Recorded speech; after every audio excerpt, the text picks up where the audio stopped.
So I was like, oh, are they like jumping this guy at first, you know? And I didn't. Then I realized, oh wow, he's like an adult that actually like got out of his car and, you know, probably started getting violent or whatever. This is video taken by a student who attends Mo and Jean Johnson High School in Buda. It shows a fight between an adult and a student Monday during an anti-ICE walkout protest.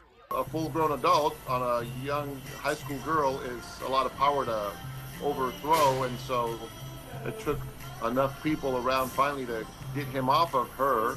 The fight happened during a string of student walkouts across Central Texas to protest immigration and law enforcement operations Monday. We know we have students in our schools who have had family members disappear. So, of course, they are engaged. Tonight, Buda police announced they'd arrested 45-year-old Chad Michael Watts from Kyle in connection with the fight. Investigators say he was the primary aggressor, and he's been charged with 2 counts of assault causing bodily injury. I thought that was crazy. Yeah. That, an adult would go and get out of his car and cause violence.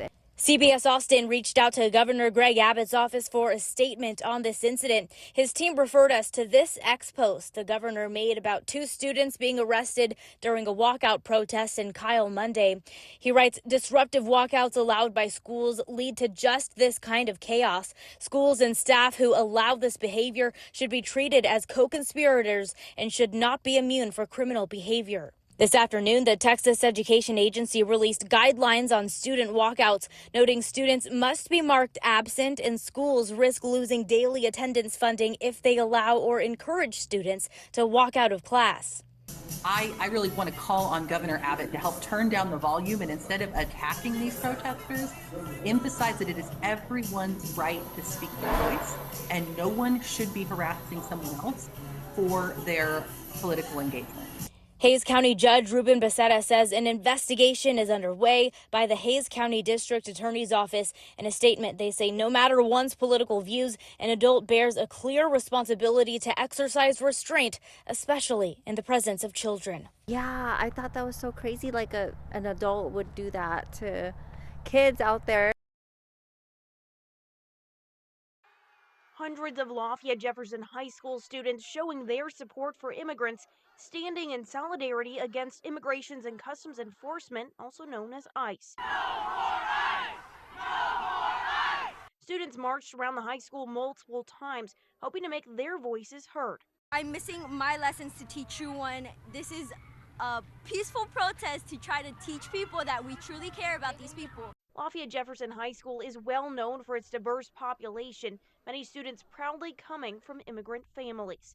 Senior Giselle Garcia says standing up for what she believes in matters, no matter her age. Since she recently turned 18, she hopes to cast her vote in future elections that represent her beliefs. Older generations think that we can't do anything, but we are the ones who have to live with the consequences of what the older generations choose, and that's not fair. My family can't speak up for themselves, but I can. I have a voice and I'm going to use it. And this is my home. As much as I am very disappointed to see that we've gone to this point, but I believe that there is change. As high schools across the country are protesting ICE crackdowns nationwide, Lafayette Jefferson High School students are joining, they say, to stand up for the friends they've seen impacted. Another student says she's not just speaking out, but on a path to a career helping immigrants. I am actually studying to be an immigration lawyer and going down to IU Indianapolis and majoring in criminal justice. I'm actually really proud of everybody that's coming down over here. Indiana Lieutenant Governor Micah Beckwith shares his input on the protests happening at high schools across the state. I love the fact that students are passionate, right? Like they obviously have a voice and they should be free to share their voice.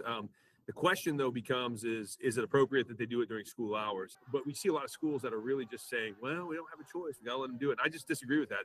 The 8 hours that they're in school, they need to be studying, they need to be educating. That's what our tax dollars go towards. But to these Lafayette Jefferson students, they say it's important enough to miss a portion of one day of school, a cause they say is worth fighting for. They're the ones with the guns, they're the ones with the tasers, and we're not supposed to be afraid. You guys are supposed to protect and serve, and we're the protecting. No more ICE! No more ICE! At 2:30 p.m., students from Acalanes High School marched from the campus to the street protesting federal immigration enforcement activities across the country. I think it's incredibly important in a time like now to show our solidarity as a community and across the nation for the people affected and against this authoritarianism. Miles Du Bois, one of the student leaders who organized this event. The students chanted, they carried signs that read, "No ICE, no human is illegal," and that immigrants built this country. I don't think we'll, see an executive order disassembling ICE from this one protest, but I think it does show that schools across the Bay care and that we are standing together against this threat. The student protest stretched across the East Bay, attended by students from at least a dozen schools in cities like Concord, Pleasant Hill, Livermore, and Pleasanton. I feel like I've joined a long history of students who have made their voices heard even before they're able to vote. I do think it's an important conversation for students to have, and for this to not just be a one-time thing, but something that we continue to do until ICE is gone. Students walked out at Los Lomos High in Walnut Creek at 2:30 p.m. as well.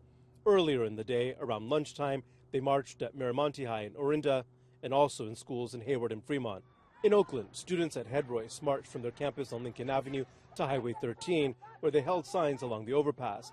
Many students saying it's important to have their voices heard as their fellow classmates and their families face threats from ICE enforcement. Especially because we can't vote and we generally don't have as much as a say as an adult does.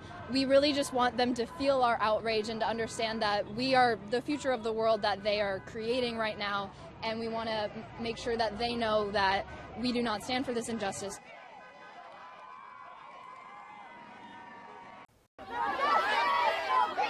This was the scene Monday morning outside of Southport High Street, as dozens of students walked out of their classroom and into the streets as part of a protest against ICE. It's tragic. People are being taken away from their homes and being ripped apart from their family. Junior Zed Osalum, Ava Miller, and Derek Stanley were among the dozens who participated. I did this because I really wanted to see a change in the society, and I knew that that wasn't going to happen through working through the system. I knew that we needed resistance, and I thought this was the best way to do it. But what they didn't know was the trouble they would get in for walking out of class. I was very disappointed to hear that the disciplinary action was suspension. I feel like it was very uncalled for, and to a degree, I understand that there needs to be consequences. That comes with protest. You can open your history book and find that. But suspension seemed like a little bit of a reach to me. The students say they're now facing 1 day of out-of-school suspension. 13 News obtained emails sent out to parents from the high school principal. The first email went out shortly after 11 a.m. saying that the students would just be marked as unexcused for the day. But later Monday night, the principal sent out another email saying there was, quote, a clear line between expression and endangerment. It also went on to say that students who left would face consequences in accordance with the student handbook. We looked at the handbook. It didn't say any specific consequences for it, so it was very much just a lot of rumors circulating, and we never really got just a fair explanation or just a chance to explain ourselves or anything like that. While the school believes stepping out of class was wrong, these students tell me they don't regret it. It's a privilege to be able to use our voice, and we're going to use our privilege in any way we can for those who can't speak out. So as long as we have that First Amendment right, we're going to keep doing whatever we can to show that.